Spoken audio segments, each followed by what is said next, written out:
En esta etapa de cuidado, una oportunidad para mirar alrededor. Cada programa, una pregunta que se aborda desde distintas miradas con los y las docentes. La literatura, las ciencias, las artes, la matemática, puestas para afrontar el desafío de conocer nuevas preguntas. Preguntas sin respuestas definitivas, preguntas que dan la posibilidad a nuevas preguntas.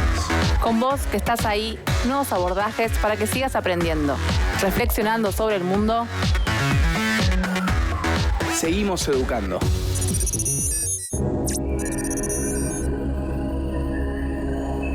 Sean ustedes bienvenidos y bienvenidas. Entren por su propia voluntad y dejen aquí algo de la alegría que traen. Invita el conde Drácula en el clásico texto de Bram Stoker. Las puertas que conducen al miedo son desconocidas, por lo tanto, existe la posibilidad de que sean peligrosas. Aunque estemos sentados y sentadas en nuestro lugar más cómodo, leyendo algún cuento de miedo o mirando una película de terror, nos agrada sentir ese cosquilleo que nos eriza la piel. ¿Qué experiencias sensitivas nos atraen de las historias de terror? Nada como el chirrido lento de una puerta en la oscuridad de la noche o el abrir repentino de una ventana azotada por el viento para despertar nuestras más elaboradas fantasías espectrales. La sugestión de interpretar cada sonido, cada movimiento a nuestro alrededor como una amenaza nos dice mucho sobre los climas de terror que generan estas historias. Las historias de terror despiertan un miedo particular que reside en la incertidumbre de lo desconocido y al mismo tiempo nos sentimos fascinados y fascinadas por él. Esta semana proponemos sumergirnos y preguntarnos de qué están hechas las historias de terror.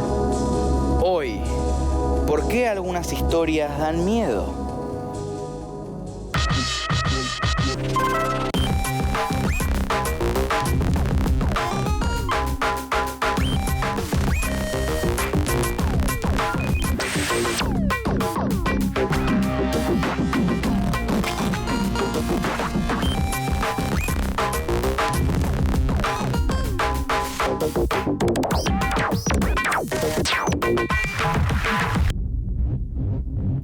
¿Por qué algunas historias dan miedo?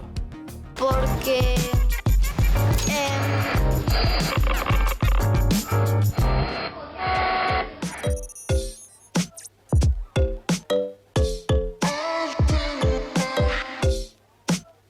Soy Emilia Giunta, tengo 12 años, soy de Posadas y voy al Colegio de Alas y Raíces. Hola, soy Sofía, tengo 12 años, vivo en Posadas y voy a 7º grado. Hola, soy Mauro Falco, tengo 13 años, soy de Posadas Misiones, Argentina. ¿Qué cosas te dan miedo? La oscuridad, sí, las serpientes y las arañas. Las alturas, el mar. Insectos en general y estar sola, muy sola en un lugar muy cerrado. ¿Qué pasa en el cuerpo cuando aparece el miedo? Les da escalofríos, o sea, se le pone la piel de gallina, o otras veces quedan en shock, vamos a decir, quedan duras, quedan ahí, no saben qué hacer. La boca se seca, el corazón comienza a palpitar más rápido y depende de qué tan fuerte sea el miedo, se te puede paralizar el cuerpo. Me paralizo o tengo escalofríos. A mí, por ejemplo, siempre se me pone la piel de gallina. ¿Por qué pensás que muchas personas miran o leen historias de terror? Para sentir la adrenalina de tener miedo, diría yo. Sí, me gusta la sensación y a veces lo hago para apoyar a un amigo viendo una película. A veces gente que no tiene miedo a esas cosas que se muestran en las películas y les gusta ver eso, ¿no?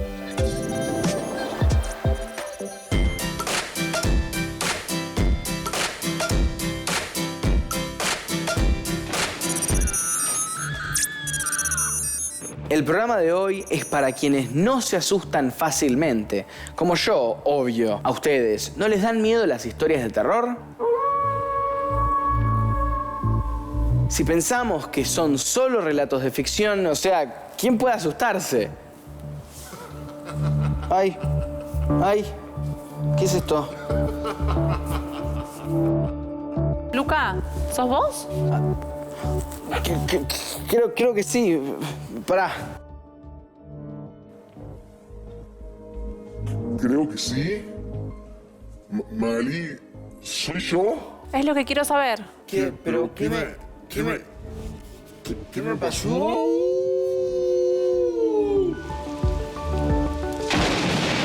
Luca, qué día raro hoy, ¿no?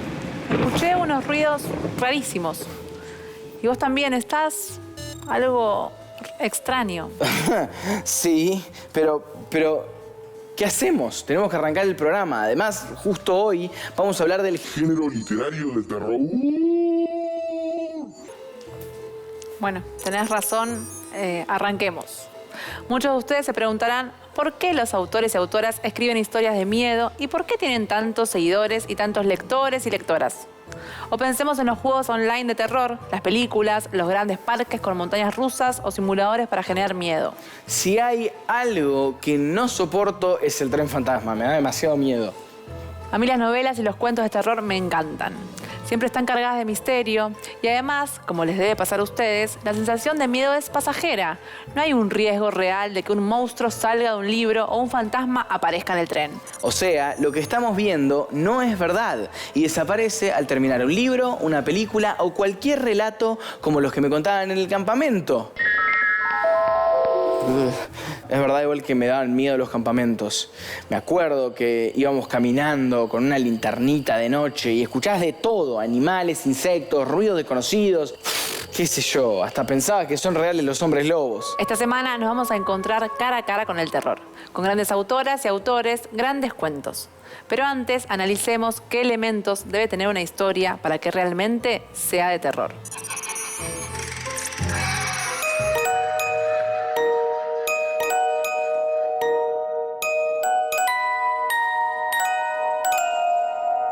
¿En qué consisten las historias de terror? Son narraciones que buscan provocar sensaciones de miedo y generalmente lo hacen a través de situaciones sobrenaturales o fantásticas. Los relatos de fantasmas, demonios o monstruos son casi tan antiguos como la humanidad, porque el ser humano siempre necesitó contar aquello que le daba miedo. Sin embargo, la literatura de terror recién despegó en el siglo XVIII. Hay ciertos elementos clave en los cuentos de terror. Los personajes pueden ser reales o imaginarios, y en ellos recae la acción. Siempre hay un narrador o una narradora, la voz que cuenta la historia. Puede ser el propio protagonista, un testigo o simplemente una voz que cuenta, pero siempre ahonda en detalles y en descripciones. Un relato de terror siempre debe generar suspenso. Y a partir de situaciones siniestras, terroríficas, llegamos al final de la historia, con una revelación. Los personajes pueden ser convencionales si pertenecen al mundo de lo racional y confiable, siniestros o misteriosos cuando ocultan sus motivaciones y provocan angustia o desconfianza. O bien monstruosos, cuando se refieren a criaturas fantásticas o personas que realizan acciones monstruosas. En los relatos de terror se suele dar la presencia de fantasmas, vampiros o criaturas sobrenaturales, la aparición de elementos mágicos, demoníacos o religiosos. Y el argumento es atravesado por situaciones traumáticas, pero además suele estar guiado por el deseo de venganza, de justicia, o bien la necesidad de revelar verdades ocultas. Es posible enumerar 4 tipos diferentes de cuentos de terror. Entre ellos, los cuentos clásicos, que son de tradición europea, con personajes como el hombre lobo, los vampiros y criaturas sin nombre al estilo de Frankenstein de Mary Shelley. Los cuentos realistas exponen los miedos compartidos por una sociedad. Es el caso de la violencia cotidiana, las dictaduras, la pobreza, la contaminación. Relatos en los que se destacan escritoras como Mariana Enríquez y Dolores Reyes. En los cuentos de terror fantástico, los temas son irracionales. Aparecen criaturas o fenómenos sobrenaturales, espíritus, fantasmas y actividad paranormal. Un referente es el cuento Manos de Elsa Bornemann. Y en el caso de las leyendas y mitos de terror, las historias son de conocimiento popular.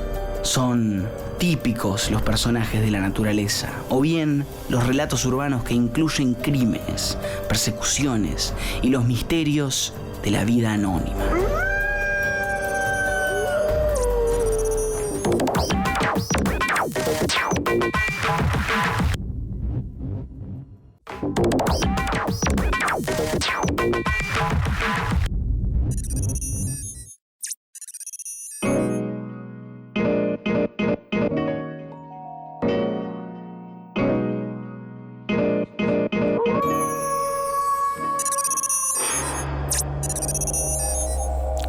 Está un poquito fresco, ¿no?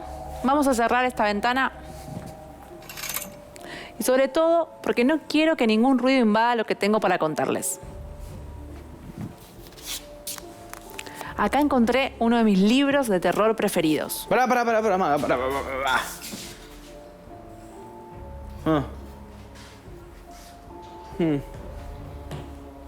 Nada, perdón. Nuevamente me pareció ver algo extraño afuera, discúlpame. ¿Algo extraño? No sé, animales salvajes. No te burles, capaz. Brujas. Bueno, ¿quién no habrá dicho la frase las brujas no existen, pero que las hay, Creo que hoy aplica, ¿Será nuestra imaginación que está inmersa en esta semana de terror? Mira, justo acabo de encontrar este libro, El corazón delator de Edgar Allan Poe. ¿Saben ustedes quién fue Poe? Uno de los máximos referentes de la literatura del terror.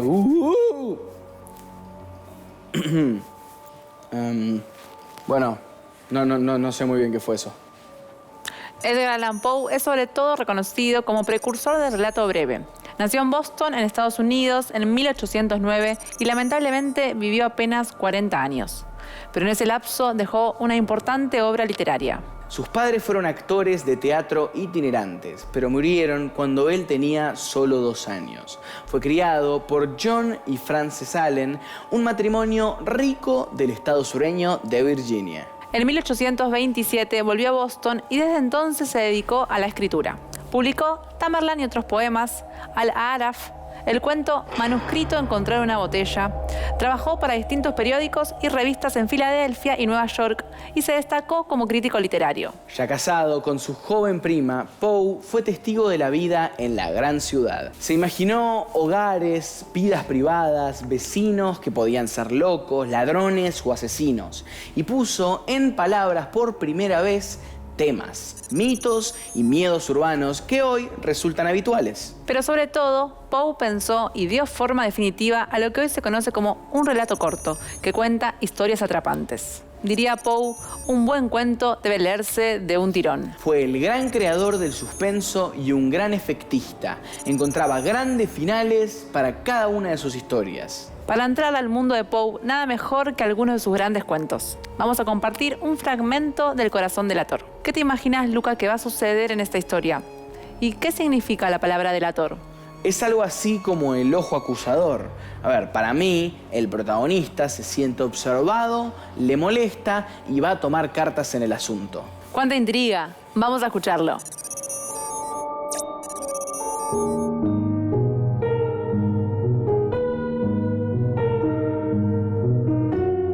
Me resulta imposible expresar cómo aquella idea me entró en la cabeza por primera vez.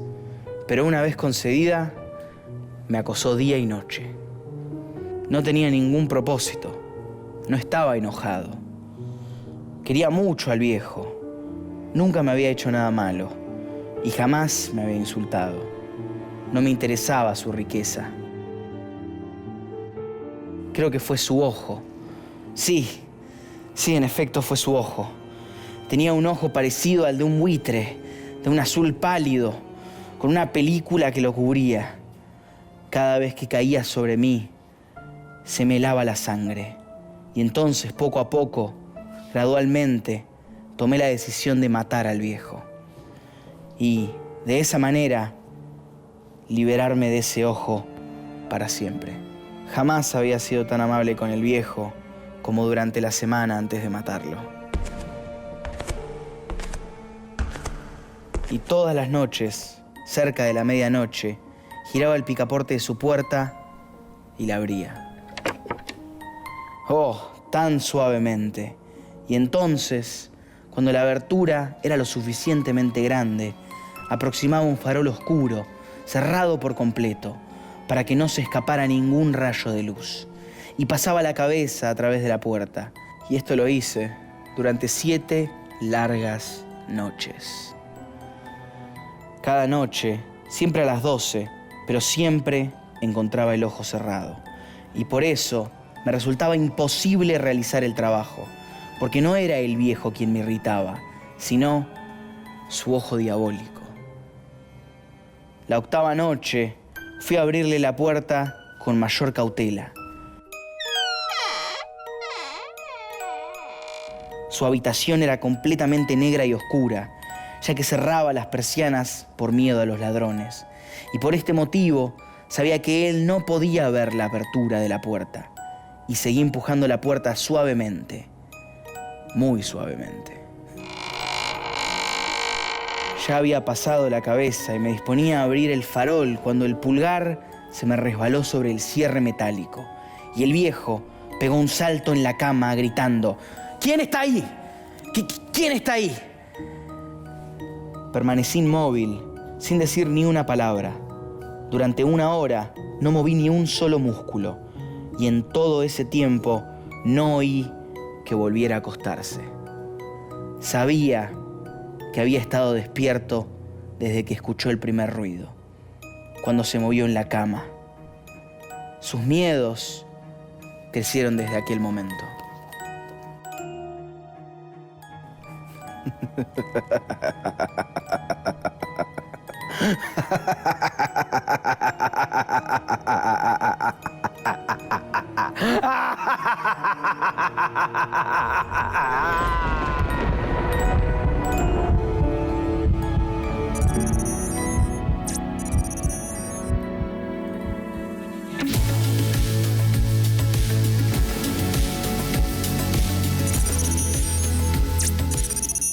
Un tema súper interesante para conversar es analizar de qué manera la literatura, y en particular el género de terror, influye en todas las disciplinas del arte. Vamos a hilar más fino.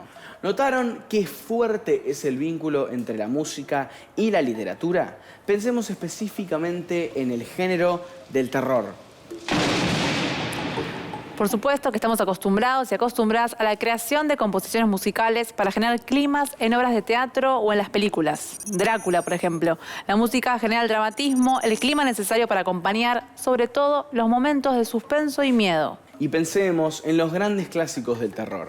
Hoy, películas de culto. Una es El Resplandor, del director Stanley Kubrick, estrenada en 1980. Escuchen un poco la banda sonora.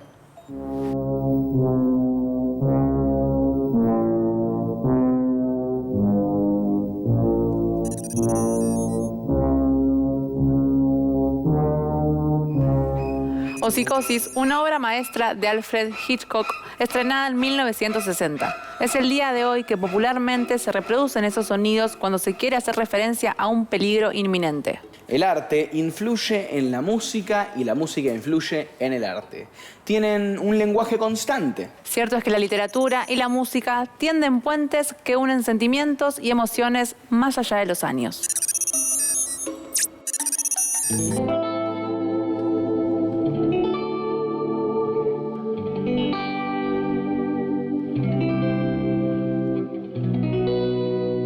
No es un secreto que la lectura alimenta nuestra fantasía y puede inspirarnos en distintas direcciones. No hay límite para el cruce o la fusión de las artes. Y esto, sobre todo, se hace visible cuando advertimos que los cuentos de Edgar Allan Poe, relatos de terror escritos hace casi 200 años, inspiran la escritura de 2 grandes temas del rock nacional.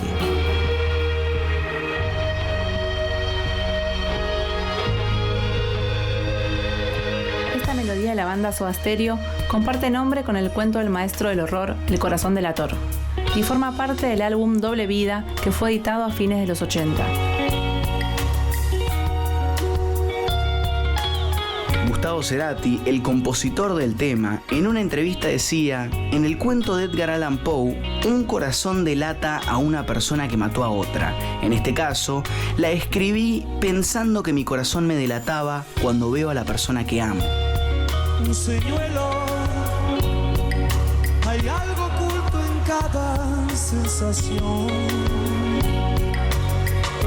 Ella parece sospechar, parece descubrir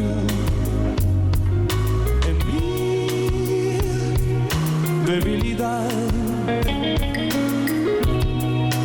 los vestigios de una hoguera. Mi corazón se vuelve delator, traicionándome.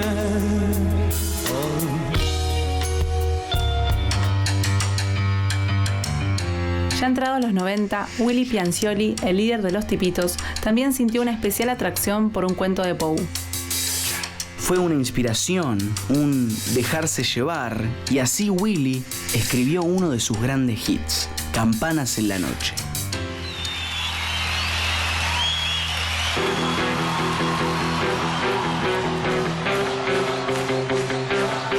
Y como la música sin letra, digo, la música pura, no tiene significado, es una cosa muy abstracta. Es muy difícil de explicarle a los que no son músicos. Forma y contenido es lo que... Claro, qué es lo que pasa, qué es lo que sucede en la cabeza.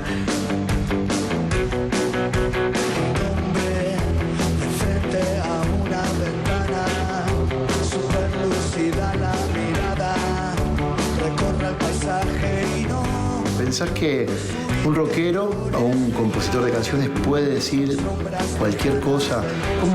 ¿Cómo funciona? ¿Alguna vez te pasó? Pasa mucho y me pasa que la gente, el público, los fans, interpreta la letra de una manera que a veces es errónea.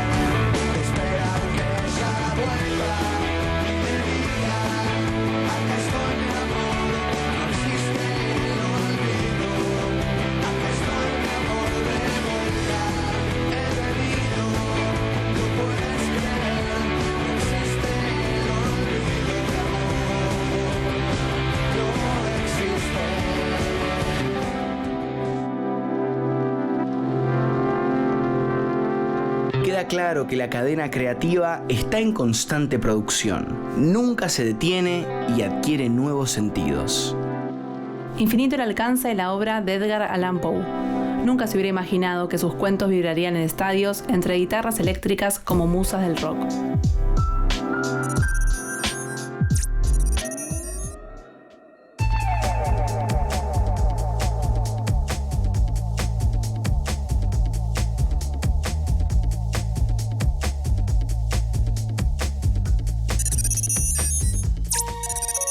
El acto de escribir siempre nos lleva a jugar con la imaginación, pensar qué historia queremos contar y construir el perfil de cada uno de nuestros personajes. Pensando en eso, es que les propongo que escribamos la historia de un monstruo. Y cuando nos referimos al género del terror, los monstruos tienen que generar miedo. Así que imaginen un monstruo malo, muy malo. El punto de partida es pensar cómo será ese monstruo. ¿Cómo se lo imaginan? Les propongo partir de un cuerpo sin definición y la idea es sugerir adjetivos que terminen construyendo el cuerpo y la personalidad de nuestro personaje. El desafío es que sea totalmente mágico, crear un animal que no existe. Vamos con nuestro bestiario, un animalario. ¿Te animás, Luca? A ver, me imagino la creación de una especie nueva, por ejemplo. Un animal que viene de otro mundo, tomá, interdimensional. Nos podemos guiar un poco formulando algunas preguntas. Por ejemplo, ¿cómo es su cuerpo? Bueno, podría ser una especie de lobo con escamas. ¿Y la cara? Veo unos ojos bien grandes y una cabeza alargada pero chata. Sus ojos podrían funcionar como un láser. Ven con precisión y a distancia. Y ahora pensemos, ¿cómo se mueve? Bueno, yo creería que es como una especie acuática. O no, mentira, un anfibio estaría bueno. Que vive en las profundidades de un lago, pero de noche sale a cazar, Tomás. Entonces se traslada como un reptil, debe tener patitas cortas. No, maga. Mejor que se arrastre. Tenga 2 patas que repliega, así cuando sale del agua para cazar, puede caminar como lo hacemos nosotros. Imagínatelo así. Puede ser. ¿Y si también tiene un par de alas y puede volar? Se mueve en el agua, en la tierra y en el aire así. Sí, exactamente. ¿Y qué come nuestro monstruo? Se alimenta de los temerosos. Toma, cuidado, ¿eh? De cualquier especie que demuestre debilidad en la tierra. Entonces, para mí debe tener una mandíbula muy grande, repleta de dientes afilados. ¿Es una bestia sobrenatural? ¿Tiene poderes mágicos? No creo. Más bien es súper intuitivo y sabe detectar el miedo. Ustedes en sus casas vayan armando su personaje o sumando al que estamos armando nosotros acá. Ya nos podemos dar una idea de su apariencia física. Podemos pensar ahora las características de su personalidad. Luca, ¿hay algo que conmueva a nuestro personaje? Como dijimos antes, tiene cierto rechazo por los débiles, pero yo lo veo así. Es ágil de mente, perceptivo, cauteloso, pero es introvertido. Vamos, todos y todas, sumen características. Luego verán cuáles son las más acertadas, las contrastarán y se quedarán con el personaje deseado. ¿Nuestro monstruo se comunica? A ver, déjame pensar. No. No. No, tampoco. Lo tengo que pensar todavía, Magali. Dame un segundo más. Puedes continuar. Recuerden que como todo ser vivo puede tener sus debilidades. Tengan guardada alguna por ahí. Y también puede guardar secretos. Información privada que desconocemos y en algún momento se revela. Por ejemplo, puede amar el agua, pero detestar la lluvia. Lindo dato. La historia puede mostrar cierto quiebre del personaje ante sucesos de tormentas y grandes lluvias. Y por último, ¿cómo se llama tu criatura monstruosa? Uy, qué buena pregunta. No lo sé todavía. Me voy a quedar pensando y ustedes en casa pueden seguir este juego y armar sus propios monstruos. Déjense llevar por su imaginación que seguro los va a sorprender.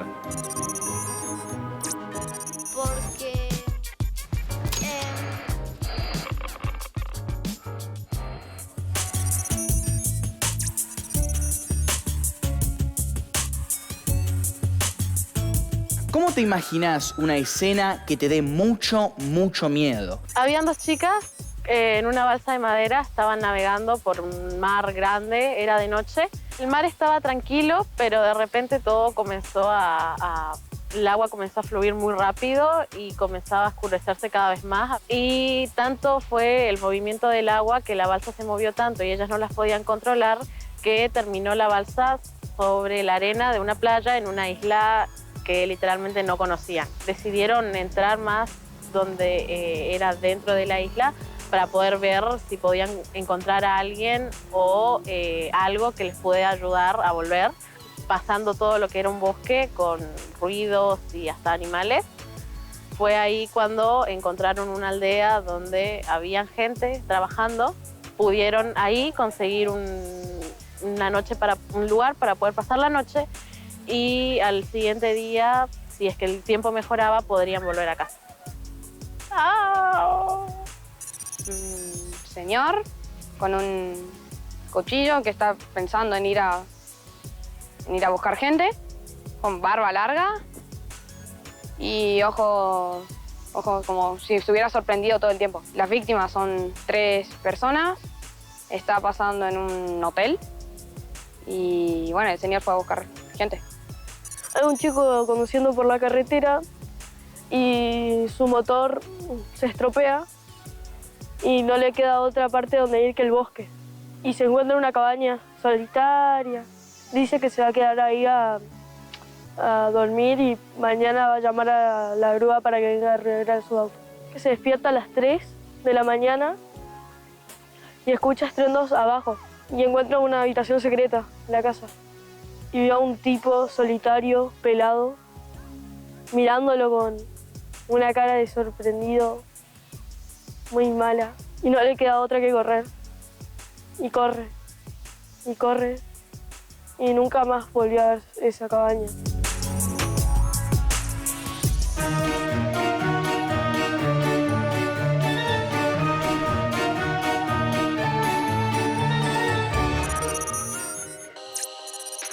Esta es nuestra semana de terror. Y el terror acá proviene de los libros. Escuchen.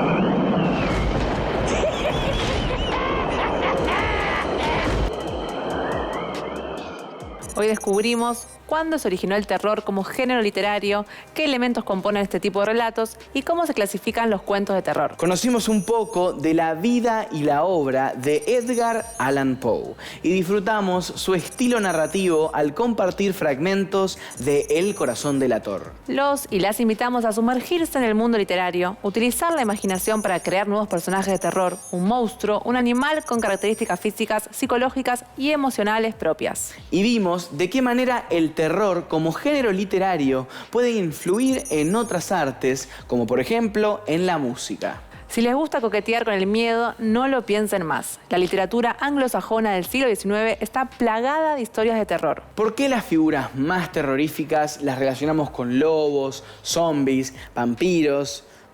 ¿Los colmillos agresivos y filosos son una pieza clave en los personajes de terror?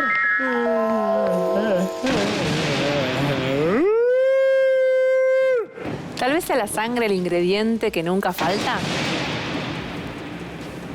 Pronto lo sabremos en esta semana plagada de terror. Y para los fanáticos, el terror recién empieza. En nuestro próximo encuentro nos estaremos preguntando ¿qué criaturas habitan las historias de terror?